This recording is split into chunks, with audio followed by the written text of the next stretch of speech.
সকালবেলা গরম জলের মধ্যে মধু যদি আমরা দিই, আমার বডিতে খানিক হাইড্রেশন ঢুকলো। আমার গরম জলটা যদি একদমই ফুটন্ত না হয়, লিউকওয়ার্ম আমি ধরে নিলাম। সেক্ষেত্রে ভিটামিন সিও লেবু থেকে আসলো এবং মধুটাও খেলাম। দুটোই মানে লেবুটা থেকে অ্যান্টিঅক্সিডেন্ট আসছে, আর হানির মধ্যে দিয়েও আমরা কিছু নিউট্রিয়েন্ট পেলাম। এটাতে মেদ ঝরানোর কথা যদি বলো না, মেদ ঝরার কোনো এরকম এভিডেন্স পাওয়া যায়নি যে এই দিয়ে দিন শুরু করলে মেদ ঝরে। আমার যেটা হয়, আমার বডি থেকে বলতে পারো সকালবেলা একটা ফ্রেশ অ্যান্টিঅক্সিডেন্ট এর ডোজ আমি দিয়ে দিলাম। আর কাজেই এটা আমরা খেতেই পারি। না খাওয়ার কিছু নেই, কিন্তু মেদ ঝরার সাথে আমরা যোগ করব না। আর যেটা প্রশ্ন হচ্ছে এর অল্টারনেটিভ কিছু, আমরা যেকোনো কিছু খেতে পারি।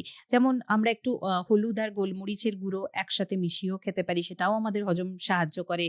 আমাদের ওভারঅল যাদের অ্যাসিড রিফ্লাক্স আছে সেখানে ঠিক রাখে।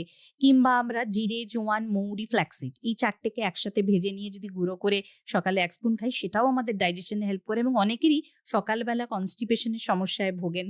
তো সেখানেও ভীষণ হেল্প করে। এইরকম যেকোনো স্পাইস আমরা খেতে পারি, মসলা, কিন্তু প্রত্যেকটাই আবার কিছুদিন বাদে, বাদে আমাদের চেঞ্জ করতে হবে। একই জিনিস আমরা দিনের পর দিন কিন্তু খেয়ে যাব না। মানে ওভার কনজাম্পশন কিন্তু কোনো মসলারই ভালো নয়।